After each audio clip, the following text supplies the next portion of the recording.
اگر بیوی فوت ہو جائے اور شوہر نے مہر کی رقم نہ دی ہو تو پھر انتقال کے بعد کس کو دے؟ جواب سماعت فرمائے، اگر کسی شخص نے اپنی بیوی کو مہر ادا نہیں کیا اور زوجہ کا انتقال ہو گیا تو اب جو ہے یہ مہر معاف نہیں ہوگا۔ ہاں، اگر بیوی نے اپنی زندگی میں خود معاف کر دیا تھا اور یہ کہہ دیا تھا میرے سرتاج آپ کو میں نے معاف کیا،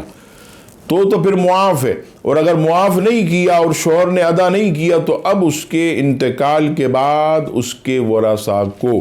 یعنی اپنی اولاد کو جو ہے وہ مہر کی رقم شوہر دے گا، اور اگر اولاد نہیں تو مرحومہ کے بھائی بہنوں کو بھی مہر کی رقم جو ہے وہ دینی ہوگی، معاف نہیں ہے، ورنہ قیامت کے دن جو ہے وہ شوہر سے سوال ہوگا۔